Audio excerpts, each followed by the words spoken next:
నమస్తే welcome to BRK news నేను మమత ఇక డీటెయిల్స్ చూస్తే పహల్గామ్ ఉగ్రదాడిపై తెలంగాణ రేవంత్ రెడ్డి సంచలన వ్యాఖ్యలు అయితే చేశారు ఇక పర్యాటకులను ఉగ్రవాదులు చంపడం అత్యంత దారుణ ఘటన అని వ్యాఖ్యానించారు ఇక ఇటువంటి సందర్భంలో అందరూ బాధితులకు కూడా అండగా నిలబడాలని పార్టీలకి అతీతంగా కూడా పనిచేసి ఇటువంటి ఘటనలు పునరావృతం కాకుండా చూడాలని అన్నారు అమరుల ఆత్మకు శాంతి చేకూరాలని ఉగ్రవాదులకు మన కేంద్ర ప్రభుత్వం ధీటుగా బదులివ్వాలని సీఎం రేవంత్ రెడ్డి కోరారు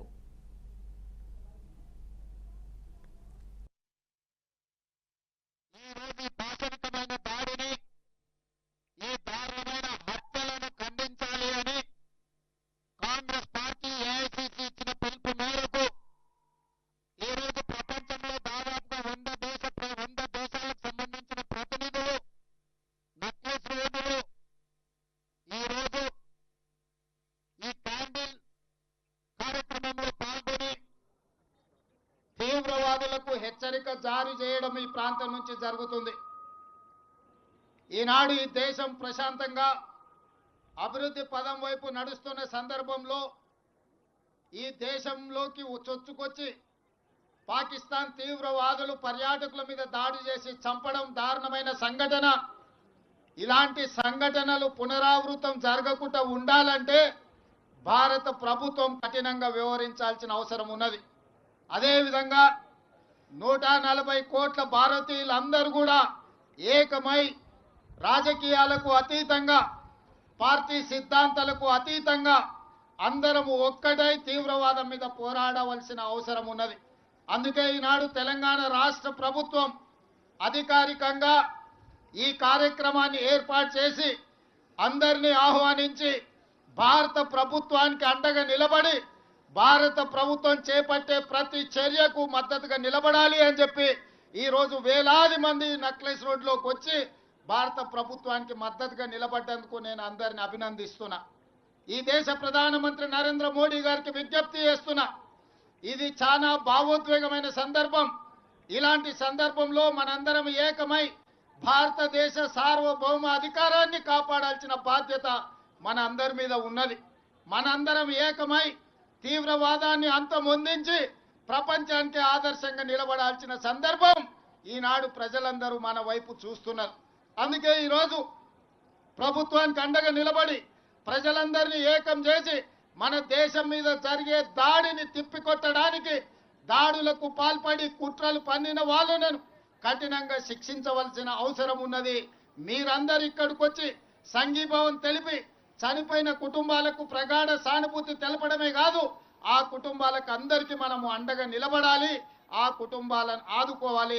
తెలంగాణ రాష్ట్ర ప్రభుత్వం తరఫున చనిపోయిన కుటుంబాలకు ప్రగాఢ సానుభూతి తెలియజేస్తూ ఆ కుటుంబాలకు అండగా నిలబడతాము.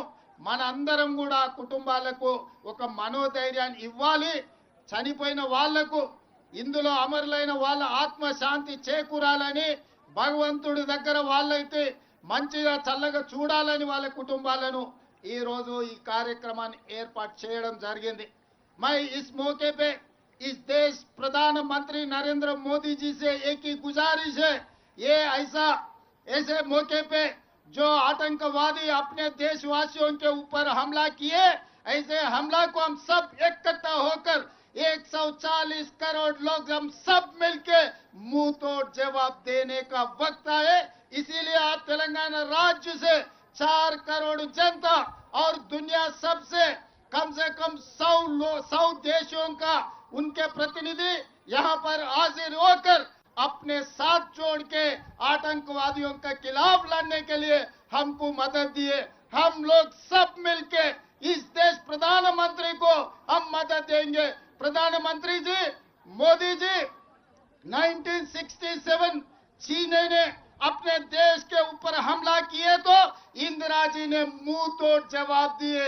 उसके बाद पाकिस्तान 1971 में इस देश के ऊपर हमला किए तो इंदिरा जी ने पाकिस्तान को मुंह तोड़ जवाब देकर एक धक्का में 2 टुकड़े किए पाकिस्तान को, एक बांग्लादेश दूसरा पाकिस्तान.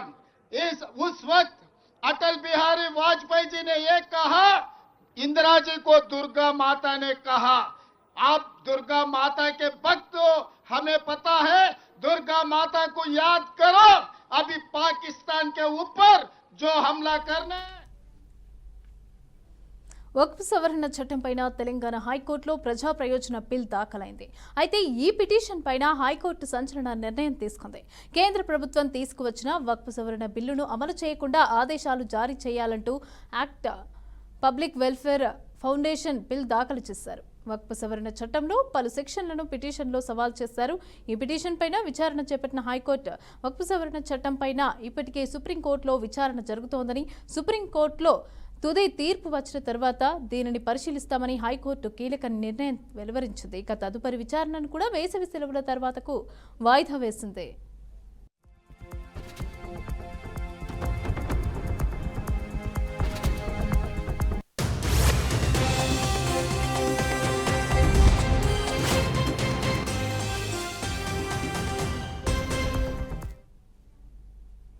అనకాపల్లి జిల్లా కలెక్టర్ కార్యాలయంలో జిల్లా అభివృద్ధి సమస్యల సమన్వయ కమిటీ సమావేశం జరిగింది.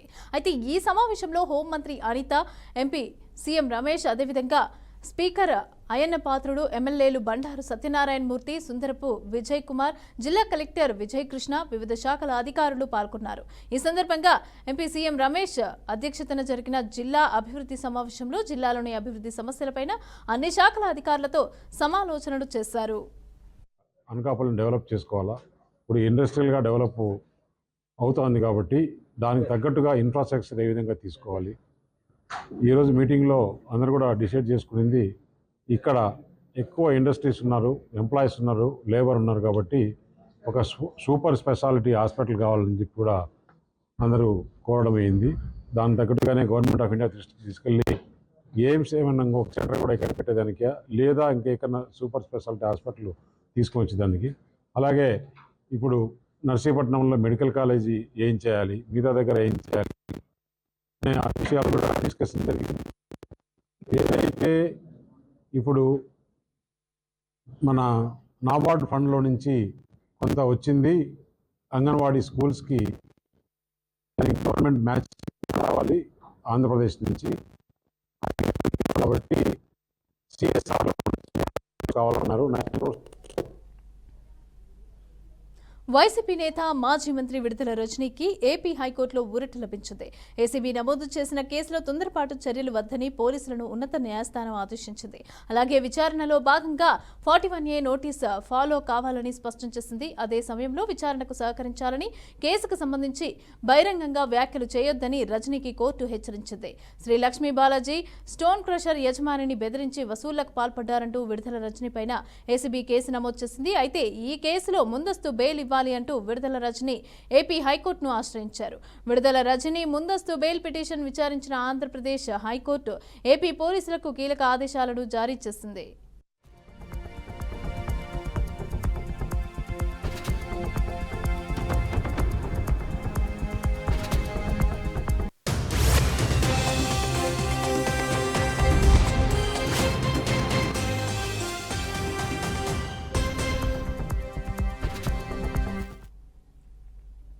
కృష్ణా జిల్లాలోని గుడివాడ హెడ్ వాటర్ వర్క్స్ లో ఎమ్మెల్యే వెనిగండ్ల రాము పర్యటించారు. ఇక హెడ్ వాటర్ వర్క్స్ ను అధికార యంత్రాంగంతో కలిసి ఎమ్మెల్యే రాము పరిశీలించారు. ప్రస్తుత వేసవి సీజన్లో ప్రజలు తాగునీటి ఎద్దడి ఎదుర్కోకుండా తగిన చర్యలు తీసుకుంటున్నామని ఎమ్మెల్యే అన్నారు. ఇక ట్యాంకులో నీటి సామర్థ్యాన్ని పరిశీలించి అదనపు మోటార్లు ఏర్పాటు చేసి ట్యాంకుల్లో నీటిని నింపాలని అధికారులకు సూచించారు. ప్రభుత్వం మెయిన్ ఇంపార్టెంట్ ఏంటంటే క్లీన్లెస్, వాటర్ స్కేర్సిటీ లేకుండా, ఎక్కడ రోడ్లు అనే ప్రాబ్లం రాకుండా డ్రైనేజీ, ఈ 3 విషయాల మీద శ్రద్ధ పెట్టడం జరుగుతుంది. అనేకమైన మనకి చాలా ప్రాజెక్ట్స్ వస్తూ ఉన్నాయి, అప్రూవ్ చేసుకుంటూ వస్తూ ఉన్నాం. అందరికీ తెలిసిన విషయమే, రోడ్లు వేయడానికి కూడా కొన్ని ఫండ్స్ వచ్చినాయి. అలాగే మరికొన్ని ఫండ్స్ కూడా గట్టిగా ట్రై చేస్తున్నాము. అతి త్వరలోనే మంచి న్యూస్ జరుగుతుంది. సో ఈసారికి ముందుగా first thing cleanliness, second thing water అనేది స్కేర్సిటీ లేకుండా, ట్యాంకర్ లేకుండా ఇవ్వటం, మూడోది రోడ్లన్నీ శుభ్రంగా నీట్గా ఉండేటట్టుగా చేయటం అనేది. ఇదే కాకుండా డ్రైనేజ్ ఇష్యూస్ కూడా అన్నీ సాల్వ్ చేసుకుంటూ వస్తూ ఉన్నాం. సో అతి త్వరలోనే అత్యంత నీట్గా ఉండే గుడివాడ త్వరలో చూడబోతున్నాం. దానికి ప్రభుత్వం నుంచి కానీ, కేంద్ర ప్రభుత్వం నుంచి కానీ ఎక్కడి సహాయం దొరికితే అక్కడికి వెళ్ళి తెచ్చుకోవడం జరుగుతూ ఉంది. సో ఇవన్నీ ప్రజలందరూ గమనించాల్సింది కోరుకుంటూ సెలవు. బాపట్ల నియోజకవర్గ ఎన్డీఏ కూటమి ఆధ్వర్యంలో కొవ్వొత్తుల ర్యాలీ ప్రదర్శన కార్యక్రమం ఏర్పాటు చేశారు. అయితే ఈ సందర్భంగా టీడీపీ కూటమి ఎమ్మెల్యే వేగశన నరేంద్ర వర్మ కీలక వ్యాఖ్యలు చేశారు. ఉగ్రవాదులు సృష్టించిన మారణకాండ భారతదేశం మొత్తాన్ని కన్నీటి సముద్రంలో ముంచివేసిందని, దీనికి భారత్ ఖచ్చితంగా సమాధానం చెప్తుందని అన్నారు. కాల్పుల్లో గాయపడిన వారు త్వరగా కోలుకోవాలని ప్రార్థిస్తున్నారని, మృతుల కుటుంబాలకి ప్రగాఢ సానుభూతి తెలియజేస్తున్నారని అన్నారు. భారత జాతి ముద్దు బిడ్డల్ని 29 మంది పాకిస్తాన్ ఉగ్ర మూకలు ఈరోజు ప్రాణాలు తీసేశారు. పచ్చిక బయలులో శాంతికి మరొక రూపమైన కాశ్మీర్లో ఎప్పుడూ లేనటువంటి ఈ ఊచకోత అనేది చాలా బాధాకరం. సుమారుగా 140 కోట్ల మంది ఉన్న మా భారత జాతి ముద్దు బిడ్డల్ని, అందులో ఒకవైపు ముస్లిం సోదరులు ఉన్నారు, మరొక వైపు క్రైస్తవ సహోదరులు ఉన్నారు, ఇంకొక వైపు హిందూ జాతి ఉంది. అంతేకాదు బౌద్ధ మతస్థులు ఉన్నారు. అందరూ కూడా మాది భారతదేశం, మేము భారత జాతి ముద్దు బిడ్డలు అని ఎన్నో స్వరాలు, మరెన్నో జాతులు, మరెన్నో మతాలు అయినా కూడా అతి పెద్ద దేశంలో మేమందరం కలిసికట్టుగా శాంతి కాముకులుగా బతుకుతున్నాం. ప్రపంచ దేశాల్లో భారతీయులు లేని దేశం లేదు. సుమారు 250 దేశాల్లో భారతీయులు నివసిస్తూ ఉన్నారు. అందరూ బాగుండాలి, ప్రపంచంలో ప్రతి వాళ్ళు బాగుండాలి. అది ముస్లిం అయినా, హిందువైనా, క్రైస్తవైనా, ఎవరైనా అందరం బాగుండాలని కోరుకునే స్వభావం మా భారత జాతిది. భారత జాతి ముద్దు బిడ్డల్ని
కడప జిల్లా జమ్మలమడుగులోని వైసీపీ కార్యాలయంలో ఎమ్మెల్సీ రామసుబ్బారెడ్డి ఘాటు వ్యాఖ్యలు చేశారు. ఆదినారాయణ రెడ్డి కూటమి ప్రభుత్వానికి అంతా తానే అనుకుంటున్నారని ఎమ్మెల్సీ రామసుబ్బారెడ్డి అన్నారు. ఎమ్మెల్యే అయినా, మంత్రి అయినా అది ఆది నారాయణ రెడ్డికి వైఎస్ కుటుంబం పెట్టిన భిక్షేనని అన్నారు. ఇక వైసీపీ తరపున ఎమ్మెల్యే అయ్యి దొంగదారిలో టీడీపీలో మంత్రి పదవి పొందాడని ఎమ్మెల్సీ రామసుబ్బారెడ్డి విమర్శించారు. అతని శక్తి సామర్థ్యం ఏంటో చాలా ఊహించుకుంటుంటాడు. ఏదో ఈ రాష్ట్రానికి ముఖ్యమంత్రి, ఏదో కూటమికి అంతా ఆయనే అధిపతి అయినట్టు. ఈరోజు ఆయన మాటలు చూస్తే, విధానం చూస్తే, మాట్లాడే పద్ధతి చూస్తే, ఈరోజు నేను ఒక స్టేట్మెంట్ ఇచ్చాడు ఆదినారాయణ రెడ్డి గారు. ఏమని ఇస్తారు? ఈరోజు ఏదో జగన్మోహన్ రెడ్డి గారిని ఇంకా శాశ్వతంగా రాజకీయాల్లో లేకుండా చేస్తాం అని చెప్పి మాట్లాడుతూ ఉన్నాడు. ఈరోజు ఆయన చేతుల్లో ఏదో ఉన్నట్టు, ఆయన ఏదో గొప్ప మహానాయకుడు అయినట్టు. ఈరోజు జగన్మోహన్ రెడ్డి గారి భిక్షతో ఆ రోజు వైఎస్ఆర్సీపీ పార్టీ సింబల్ మీద గెలిచి తెలుగుదేశం పార్టీలో పోయి మంత్రి దొడ్డిదారిన పోయి ఏమాత్రం కూడా రాజకీయ విలువలు పాటించకుండా కేవలం స్వార్థంతో, అక్రమార్జనతో ఆ రోజు తెలుగుదేశం పార్టీలో చేరి మంత్రి పదవి పొందినాడు. ఆయన ఎమ్మెల్యే కాగలిగిన, మంత్రి అయినా వైఎస్ కుటుంబం పెట్టిన భిక్ష ఆయన. మళ్ళీ మంత్రి కూడా అయినా అంటే దొడ్డిదారిన, ఆయన జగన్మోహన్ రెడ్డి పెట్టిన భిక్ష వల్ల దొడ్డిదారిన పోయి ఆ రోజు మంత్రి అయినాడు. మంత్రి అయ్యేదానికి కారణం కూడా ఆ రోజు జగన్మోహన్ రెడ్డి పుణ్యమే. నీవు నీ స్థాయిని మర్చిపోయి జగన్మోహన్ రెడ్డిని, వైఎస్ఆర్సీపీ పార్టీని రాజకీయంగా 30 సంవత్సరాలు లేకుండా చేస్తామని చెప్పేటువంటి వ్యక్తివి నీ స్థాయి మర్చిపోతా ఉన్నావు. నీ ఈరోజు నువ్వు రాజకీయంగా ఈ స్థాయిలో ఉన్నావంటే వైఎస్ కుటుంబం జగన్మోహన్ రెడ్డి గారి పెట్టే భిక్ష అని మర్చిపోతున్నావు. నువ్వు నీ స్థాయి ఎక్కడ? నువ్వు జగన్మోహన్ రెడ్డి గారిని రాజకీయాల్లో లేకుండా చేస్తామని చెప్పి ఏదో చంద్రబాబు నాయుడు గారి మెప్పు కోసరం, నీ అక్రమ సంపాదనల కోసరం, నువ్వు చేసే దౌర్జన్యాలు కప్పిపుచ్చుకునేదానికి వైఎస్ఆర్సీపీ పార్టీని బూచిగా చూపించి ఇంక నేను జగన్మోహన్ రెడ్డినే రాజకీయాల నుంచి శాశ్వతంగా లేకుండా చేస్తానని చెప్తే ఏదో అమాయకంగా. ఒంగోలులో సంచలనం రేపిన టీడీపీ నేత వీరయ్య చౌదరి హత్య కేసు ఇప్పటికీ మిస్టరీగానే ఉంది. నిందితుల కోసం పోలీసులు ప్రత్యేక బృందాలు గాలిస్తూనే ఉన్నాయి. ఇక మరోవైపు హత్య చేసిన నిందితుల సీసీటీవీ ఫుటేజ్ బయటకొచ్చింది. ఎక్స్క్లూజివ్గా బీఆర్కే స్క్రీన్ మీద మనమైతే చూస్తున్నాం. ఇక 22వ తేదీన సాయంత్రం సరిగ్గా 7:32 అయితే వచ్చారు. 2 బైక్స్ మీద అయితే బ్యాగ్స్తో 4 యువకులు అయితే వచ్చారు. అక్కడ మనం చూడొచ్చు సీసీటీవీ ఫుటేజ్ అయితే బీఆర్కే న్యూస్ ఎక్స్క్లూజివ్లో అయితే మనం స్క్రీన్ పైన చూడొచ్చు. 2 బైక్లతో బ్యాగ్లతో 4 యువకులు అయితే వచ్చి అక్కడ వీరయ్యనైతే హత్య చేసినట్టుగా తెలుస్తోంది. అక్కడికి వచ్చిన తర్వాత అక్కడ మనం చూసుకోవచ్చు దాదాపు మనకి అక్కడ టైం కూడా మనం అక్కడ చూడొచ్చు. క్లియర్గా మనకి కనిపిస్తోంది బీఆర్కే స్క్రీన్ పైన.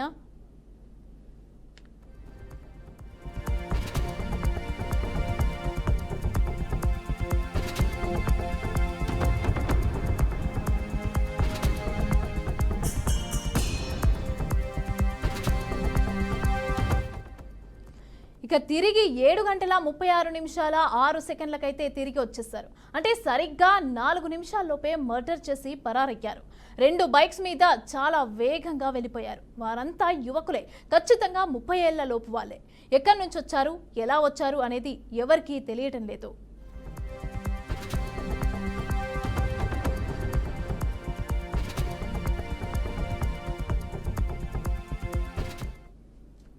ఇక అగాంతకుల్లో 3 ఇతర రాష్ట్రాలకు చెందిన వారిగా అయితే అనుమానిస్తున్నారు. ఒక వ్యక్తి మాత్రం తెలుగువాడని భావిస్తున్నారు. వీళ్ల కోసం ప్రత్యేక దర్యాప్తు బృందాలన్నీ కూడా గాలిస్తున్నాయి.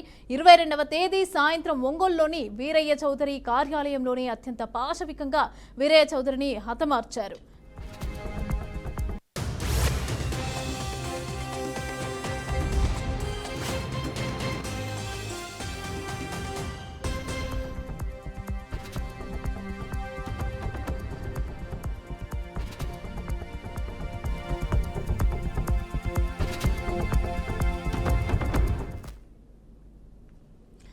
ఇటీవల రాజానగరంలో కలకలం రేపిన రౌడీ షీటర్ గద్దె నాని కేసులో కోరుకొండ సీఐ ఆడియో కాల్ అయితే కలకలం రేపుతోంది. పేకాట ఆడుతూ అడ్డంగా దొరికిపోయి ప్రశ్నించిన ఎస్ఐ పైన దురుసుగా ప్రవర్తించాడు గద్దె నాని.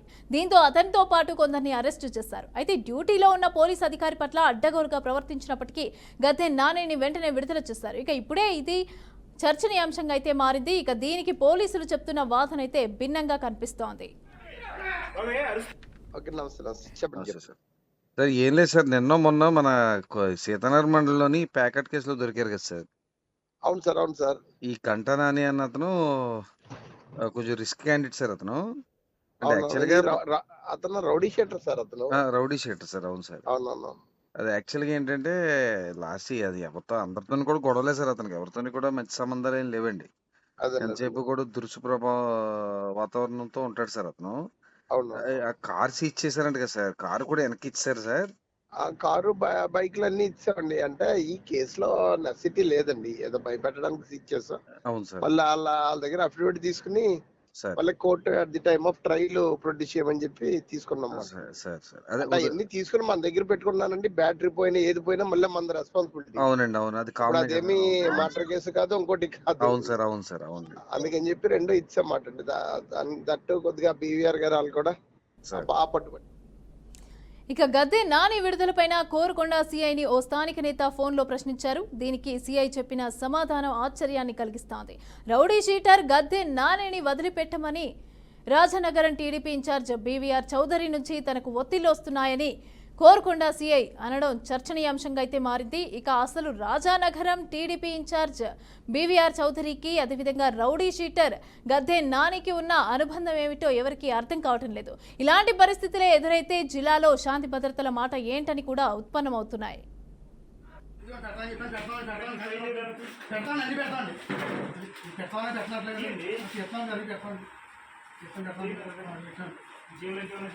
ఏం లేదండి తాళించి పెడతాను పాతాళ నుంచి పెడతాను రైడ్కి వచ్చాం మేము రైడ్కి వచ్చినప్పుడు చెక్ చేసినప్పుడు ఏముంటే అక్కడ పెట్టాలా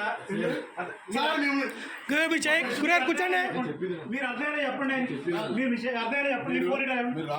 అర్థమైనా చెప్పండి మేము చేయాల్సిన పని మీరు చెప్పకండి మేము చేయాల్సిన పని మీరు చెప్పకండి మీ జేబులో ఎక్కడ పెట్టండి మీ జేబులో అక్కడ పెట్టండి ప్లీజ్ మీ జేబులో అక్కడ పెట్టండి మీరు మాకు డ్యూటీ చెప్పొద్దు మీరు 6గురో 5గురో 4గురో మేము చేస్తాం మీరు అక్కడ పెట్టండి అలాగే పెట్టండి అవసరం లేదు చేస్తే అయిపోద్ది గౌరవంగా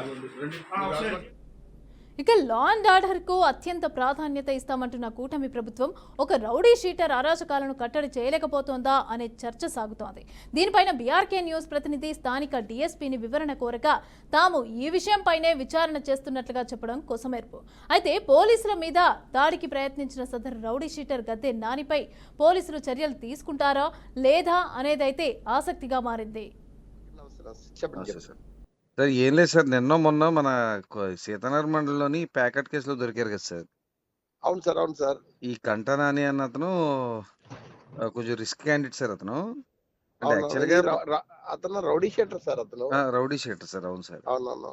అది యాక్చువల్గా ఏంటంటే లాస్ట్ అది ఎవరితో అందరితో కూడా గొడవలే సార్. అతనికి ఎవరితో కూడా మంచి సంబంధాలు ఏం లేవండి. ఎంతసేపు కూడా దురుసుప్రభావ వాతావరణంతో ఉంటాడు సార్ అతను. ఆ కార్ సీజ్ చేశారంట కదా సార్, కారు కూడా వెనక్కి ఇచ్చారు సార్.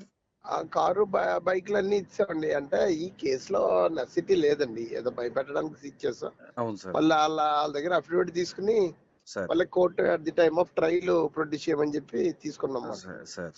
అవన్నీ తీసుకుని మన దగ్గర పెట్టుకున్నానండి. బ్యాటరీ పోయినా ఏది పోయినా మళ్ళీ మన రెస్పాన్సిబిలిటీ. అవునండి, అవును. అది అదేమి మర్డర్ కేసు కాదు, ఇంకోటి కాదు. అవును సార్, అవును సార్, అవును. అందుకని చెప్పి రెండు ఇచ్చామాట అండి. దట్టు కొద్దిగా బీవీఆర్ గారు వాళ్ళు కూడా బాగా పట్టుబట్టారు దానివల్ల. ఇక పెద్దపల్లి జిల్లా రామగుండంలోని సింగరేణి సంస్థ ఆర్జీవన్ కార్యాలయం ముందు కార్మికులు ఆందోళన చేపట్టారు. సింగరేణి కార్మికులకు సురక్షిత మంచినీటి సౌకర్యం కల్పించాలని అన్నారు. అలాగే కార్మికులకు మెరుగైన వైద్యం కల్పించాలని డిమాండ్ చేశారు. సింగరేణి బొగ్గు గనులను వేలం వేయకుండానే సంస్థకు అప్పగించాలని తెలంగాణ బొగ్గు గని కార్మిక సంఘం అధ్యక్షుడు మిర్యాల రాజిరెడ్డి చెప్పారు. ఇక కాంగ్రెస్ ప్రభుత్వం మోసపూరిత హామీలను ఇచ్చి సంవత్సర కాలం గడుస్తున్నా ఏ ఒక్క హామీని కూడా నెరవేర్చలేదని అన్నారు.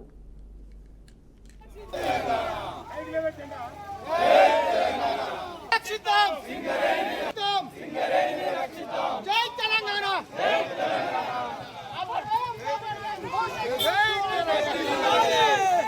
తెలంగాణ. సింగరేణి రక్షిద్దాం. కార్మికుల ఐక్యత. జై తెలంగాణ.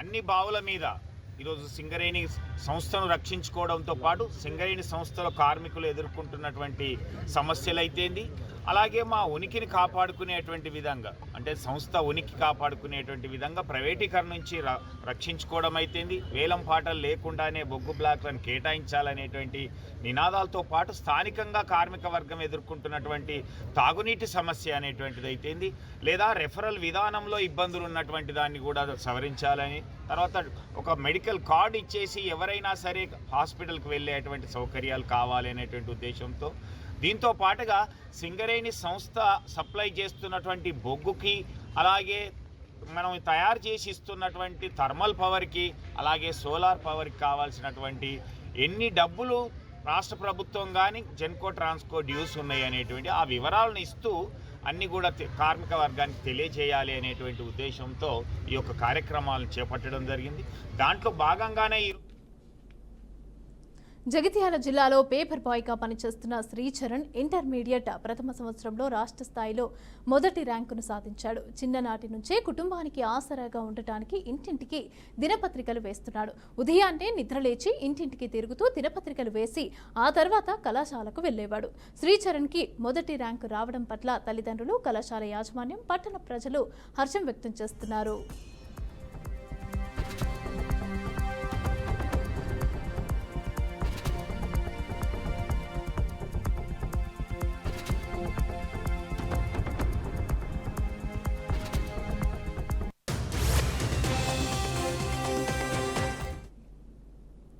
శ్రీ సత్యసాయి జిల్లా హిందూపురంలో జయలక్ష్మి అనే మహిళ బాలిక నగ్న వీడియోల పేరుతో అక్రమ వసూళ్లకు పాల్పడుతోంది. అయితే ఆమె ఇంటికి సమీపంలో ఉన్న మహిళను టార్గెట్ చేసి వారి కూతురి నగ్న వీడియోలు ఉన్నాయి అంటూ బెదిరింపులకు పాల్పడుతూ సుమారు 60 నుంచి 70 లక్షల వరకు వసూలు చేసిందని బాధితురాలు ఆరోపిస్తున్నారు.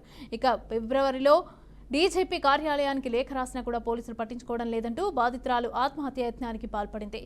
తాజాగా ఏఎస్పీకి బాధితురాలైతే ఫిర్యాదు చేసింది.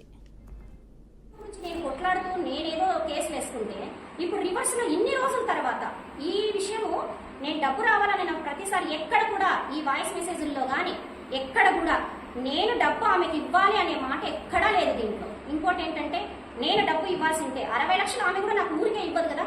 ఒక బాండో, ఒక ట్రాన్స్ఫర్ నోటో, ఒక చెక్కో నాకు ఉంటాయి ఆమె దగ్గర. అవైనా నాకు కావాలి, ప్రూఫ్ ఉండాలి, అప్పుడు నేను మాట్లాడతాను.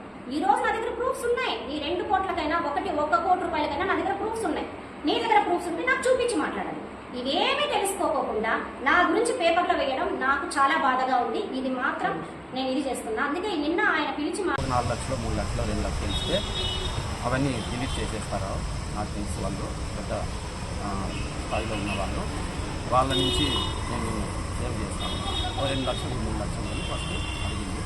సరే అంత మాత్రమే కదా అని నాకు తెలియకోకుండా ఈమె ఇవ్వడము, ఆ తర్వాత ఇంకొంచెం కావాలనడము, ఇంకొంచెం కావాలనడము, ఇలా ఎవరైనా పులి రక్తానికి, మనిషి రక్తానికి అలవాటు పడింది అలాగా తీసుకుంటూ చివరికి డబ్బులు ఇవ్వలేను, నా వల్ల కాదు, నేను ఏదో కాదు సూసైడ్ చేసుకుంటానని నేను బాధపడేసరికి ఏడ్చేసరికి పోనీ నీ చెక్కులు ఇవ్వు వాళ్ళకి ఇచ్చి, తర్వాత నేను డబ్బులు ఇచ్చి వాళ్ళకి నీ చెక్కులు వాపస్ తీసుకుంటాను, నేను నీకు సహాయం చేస్తాను, వేరే చోట డబ్బు తెచ్చి నేను నీ తరపున ఇస్తాను, నీ చెక్కులు నేను అప్పుడు వాపస్ తీసుకుంటాను అని చెప్పి చెక్కులు వాళ్ళ పేర్లు కొంతం జయలక్ష్మి, ముఖ్యంగా కొంతం వెంకటేష్ ఆమె హస్బెండ్